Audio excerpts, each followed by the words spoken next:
Picture two coworkers, same office, same building, same parking lot. They even grab coffee from the same cart on Tuesday mornings. One Tuesday, both of them get a call on the same day. The transmission on their car has failed. The repair estimate comes in at $3,800. The mechanic says it needs to be done within the week or the car is undrivable. The first coworker earns $87,000 a year. They hang up the phone and immediately feel their chest tighten. They start calculating credit card, payment plan, borrowing from their 401k, calling a family member. They spend the rest of the afternoon distracted, running numbers in their head, dreading the conversation with their partner that night. The second coworker earns $48,000 a year. They hang up, open their phone, log into a savings account, schedule a transfer, and order their usual Tuesday coffee. Done, problem handled, day continues, same repair bill, same city. The person earning nearly half as much didn't even pause. That's not luck. That's not a side hustle or an inheritance or some secret income source nobody told you about. That's a 12-month emergency fund built deliberately on a $48,000 salary using 6 specific systems I'm going to walk you through today in exact detail. Before I do, I want to address the thought that's already forming, that $48,000 doesn't leave enough margin for this. That maybe 3 months is realistic on that income, but 12 is wishful thinking. Something you can get to later when you earn more. By the end of this video, that assumption is going to be gone. I'll show you the exact monthly number it actually took. It's lower than you think, and I'll show you why 12 months isn't an ambitious stretch goal. It's the only number that genuinely protects you. My name is Sarah, and if you want more of this, the real specific math behind financial decisions that actually work, subscribe now, because this is exactly what we do here every week. Let's start with why everything you've been told about emergency funds is wrong. Every finance book, every podcast, every Reddit thread on personal finance agrees on one thing. Build a 3 to 6 month emergency fund. That's the number. That's the advice. It's everywhere. Here's what nobody tells you. 3 to 6 months was invented as a floor, not a target, not a goal. A minimum threshold designed to handle brief, simple disruptions. A short gap between jobs, a car repair, a medical copay. It was never designed for the actual emergencies that derail real people's real lives. According to the Bureau of Labor Statistics, the average duration of unemployment in the United States in early 2026 is 22.4 weeks. That's over 5 months. Just to find any job, not a good one. Not one that matches your previous salary. Any job. If you have a 3-month fund and lose your job today, you run out of money before the average job search is even finished. You're not protected. You're just delayed. You take the first offer because you can't afford to wait for the right one. You negotiate from fear instead of confidence. You make a permanent career decision under temporary financial pressure. That's what a 3-month fund actually buys you. A slightly longer runway before the same desperation. And emergencies don't arrive one at a time. They stack. A job loss combined with a car repair. A medical situation plus a sudden move. A family emergency on top of everything else. Bankrate's 2025 Emergency Savings Report found that 57% of Americans couldn't cover an unexpected $1,000 expense from savings alone. Not $3,800. Not a job loss, $1,000. More than half the country. And we're still being told 3 months is enough. A 12-month fund isn't just a bigger buffer. It's a different category of financial reality entirely. With 12 months saved, a job loss becomes a deliberate search instead of a desperate one. A medical situation becomes an inconvenience instead of a catastrophe. a difficult boss, a bad landlord, a business idea you've been sitting on. All of these shift from impossibilities to actual options. 12 months doesn't just protect you from the worst case.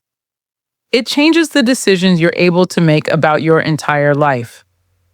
The question isn't whether it's worth building. The question is whether it's possible on $48,000. Here's the math. A $48,000 salary comes out to roughly $3,050 per month after federal taxes for a single filer with standard deductions in 2026. We'll use $3,000 as the working number. Most people make the first mistake right here. They think a 12-month emergency fund means saving their income times 12. It doesn't. It means saving their necessary expenses times 12. Those are completely different numbers. Here's what real necessary monthly expenses look like in this scenario. Rent $950, utilities $110, groceries $240, transportation, including gas and insurance $290, phone $45, basic health costs $160. That's $1,795 per month. Round it to $1,800. 12 months of $1,800 is $21,600. That's the target, not $48,000, not your salary, your actual necessary spending times 12, after covering $1,800 in necessary expenses from the $3,000 take-home. There's $1,200 remaining every month. The goal is to direct roughly $475 to $500 of that toward the emergency fund while keeping the rest for investments, discretionary spending, and actual quality of life. At $475 a month with no acceleration, that's 45 months. Under 4 years. But 4 years is the slow version. The 6 systems below are what compressed mine to 19 months. Here's each one. The first thing I did was open a high-yield savings account and move every dollar of the fund there from day one. This sounds obvious. It isn't. The national average interest rate on a standard savings account as of early 2026 is 0.41%. High-yield savings accounts at online banks are currently paying between 4.2% and 4.8% APY. On a $21,600 fund, that difference is roughly $860 per year versus $89 per year. Same money, same FDIC insurance, same next-day access, just a different container earning nearly 10 times more. Over 19 months of building the fund, the interest earned in the high-yield account added approximately $340 that a regular savings account would have never generated. That's $340 contributed by the account itself, reducing the time and contributions required.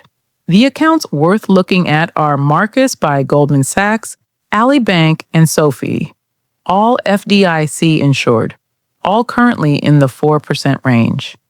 All allow same-day or next-day transfers when you actually need the money. There's also a psychological benefit here that matters more than people admit. Keeping the emergency fund at a separate institution from your checking account creates friction. It's not one tap away. A transfer takes a day or two. That friction is the point. It protects the fund from being quietly rated for things that aren't real emergencies. This is where most emergency funds die. Not from one catastrophic event, from slow, quiet leakage. A car registration that wasn't budgeted for. A friend's birthday dinner that ran expensive. A flight deal that seemed too good to pass up. A concert when the checking account ran thin. None of these are emergencies. All of them feel urgent enough in the moment to justify a transfer. I wrote a definition on an index card and kept it where I could see it. An emergency is an unplanned, unavoidable expense that threatens my ability to maintain basic shelter, transportation, health, or employment. That's it. Everything else is a budget problem, not an emergency fund problem. A car registration is predictable. It belongs in the budget. A flight deal is a want. A medical copay for a non-urgent visit is a budget line, not an emergency. A car failure that makes driving to work impossible, that's an emergency. A sudden job loss, that's an emergency. An urgent medical situation, that's an emergency.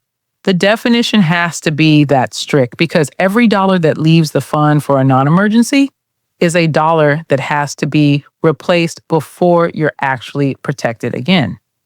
Over 19 months of building, I transferred money out exactly twice. A $340 car repair that made the vehicle unsafe. A $215 urgent care visit for an infection requiring antibiotics.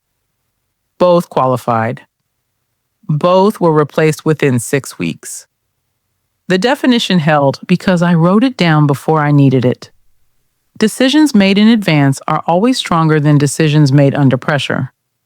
This is the piece most people miss entirely, and it's what makes or breaks the rest of the plan.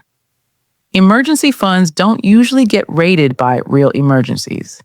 They get rated by irregular expected expenses that didn't have a home in the monthly budget. Car registration, annual subscriptions, holiday gifts, dentist visits. These are predictable. They just don't arrive monthly, so most people don't budget for them, and then they hit like surprises. I identified every annual and irregular expense I could predict and calculated the monthly equivalent. Car registration at $180 per year equals $15 per month. Dentist at $200 per year out of pocket equals $17 per month. Holiday gifts at $300 per year equals $25 per month. Annual subscriptions at $120 per year equals $10 per month. Total, $67 per month into a separate sinking fund account. Not the emergency fund, not the checking account, its own dedicated bucket. When the car registration arrived, I didn't touch the emergency fund. The money was already waiting. When the holidays came, same thing. The emergency fund stayed completely intact.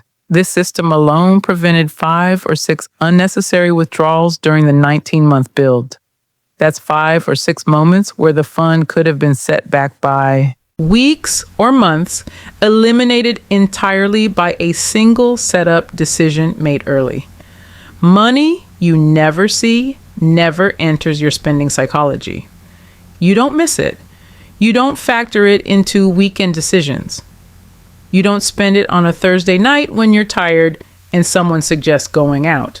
On the 1st and the 15th of every month, $237.50 transferred automatically from checking to the high yield savings account. That's $475 per month. The base contribution rate, set up once on a Saturday morning, ran for 19 months without a single active decision. The amount was split deliberately, $237.50 twice a month rather than $475 once. 2 smaller transfers reduced the psychological sting of watching one large sum leave.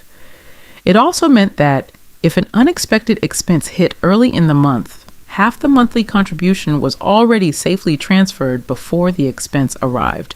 Vanguard research has consistently found that automated savers accumulate nearly double the savings over time compared to manual contributors.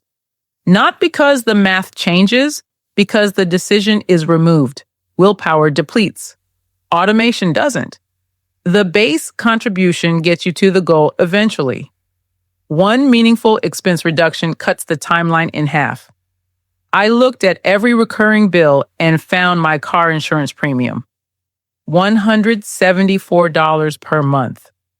I called my provider, mentioned I was considering switching, and asked what they could offer. They brought it to $131. Then I switched to a competitor anyway and got it down to $112, a $62 monthly reduction that went directly and automatically to the emergency fund. I ran the same exercise on my phone plan, my internet bill, and 2 subscriptions I wasn't actively using. Combined additional savings from those 4 changes, $94 per month. Total found $156 per month without changing my actual lifestyle in any meaningful way. Emergency fund contribution jumped from $475 to $631 per month. At $631 per month, the timeline compressed to 34 months. Still not 19. The rest of the gap came from System 6. Every dollar that arrived outside of a regular paycheck went straight to the high-yield savings account. No exceptions. Tax refund, birthday money, a small freelance payment, a cash gift. Treated as fund contributions, not bonus spending money. Over 19 months, Windfall contributions totaled $3,840. First-year tax refund, $1,650.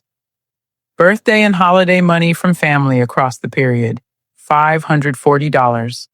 One freelance writing project, $850. A furniture sale online, $210. Smaller items combined, $390. That $3,840 in windfalls, combined with $631 per month in automated contributions, plus $340 in high-yield interest earned, closed the remaining gap. At month 19, the balance hit $21,724. Fund complete. 8 months ahead of the automated contribution timeline. I know what some of you are thinking right now. Your rent is $1,400, not $950. You have a student loan payment. You're supporting someone else. You're in a city where $48,000 goes considerably less far than these numbers suggest. That's real. I'm not dismissing it. But here's what I want you to notice. None of these 6 systems require a specific income level. They require a specific behavior pattern. Opening the right account is free. Writing the definition costs nothing. A sinking fund works at any income. Automation works at any contribution. Amount, even $100 a month. Finding one bill to negotiate is possible on almost any budget. Directing windfalls is available to anyone who receives them. If your monthly contribution is $200 instead of $631, the timeline extends, but the destination is the same. A $200 monthly contribution plus modest windfalls still builds a 12-month fund. It just takes longer, and longer is completely different from impossible. Impossible means you never start. Longer means you start today and arrive later than you'd like. According to Empower data from early 2026, 62% of Americans have less than 3 months of expenses saved. The average car repair in 2026 runs $1,200 to $1,500. The average emergency room visit without full coverage runs $2,200. A single month of unemployment costs most households $3,000 to $5,000 before any new income arrives. These aren't rare events. They happen to ordinary people on ordinary incomes every day. The question was never whether an emergency will arrive. It's whether you'll be ready when it does. Let me tell you what the fund actually gave me beyond the balance itself. 8 months after finishing the build, I was offered a promotion that required relocating to a different city. Moving costs weren't covered by the company. The new apartment required first month, last month, and a deposit. The process would cost roughly $4,800 upfront before the higher salary started arriving. Without the fund, I would have had to decline, borrow, or accept the stress of a high-stakes move with nothing underneath it. With the fund, I transferred $4,800, took the job, and replenished the fund over the following 4 months using the higher salary. The emergency fund didn't just protect me from disaster, it funded an upgrade. That's what 12 months actually buys. Not just protection from the worst case, but options in the best case. The ability to say yes to things that require upfront cost. The ability to say no to things that aren't right. The ability to make decisions based on what you actually want instead of what you can afford to risk. Financial calm is one of the most underrated outcomes in personal finance. Stress about money impairs decision-making, strains relationships, and colors every ordinary day in ways that are hard to measure but impossible to ignore. Eliminating that stress is worth more than most single investment returns. Remember the two coworkers from the beginning. The one earning $87,000 who spent the afternoon distracted and dreading the conversation with their part. And the one earning $48,000 who ordered their Tuesday coffee and went back to their day. The $48,000 earner is the one with the 12-month fund, built on $631 a month using 6 systems that required no extra income, no lucky windfall, no inheritance. One specific account, one written definition, one sinking fund, one automated transfer, one bill negotiated down, one rule about windfalls. The $87,000 earner has more than enough income to build the same fund. They just haven't built it yet. Because 3 months felt like enough. Because the right moment never arrived. Because the fund stayed a someday project while the lifestyle kept expanding to fill the space where the savings should have been. The gap between those two people isn't income. It's one decision made once, automated and left alone for 19 months. That decision is available to you today, right now, with whatever income you currently have. Start with the account. Before you go to bed tonight, open a high-yield savings account. Marcus, Allie, SoFi, any of them. Transfer whatever you can move right now, even $50. The account exists. The habit begins. The fund grows. Write the definition. Set up the automatic transfer. Find one bill to call about this week. And the next time a $3,800 repair bill arrives, or a medical statement, or a job loss letter, you'll know exactly which person you are. If this gave you something useful, subscribe. Every week I break down exactly this kind of thing, the specific unglamorous systems that actually build financial security. No shortcuts, no hype, just the math laid out plainly so the decisions stop feeling hard.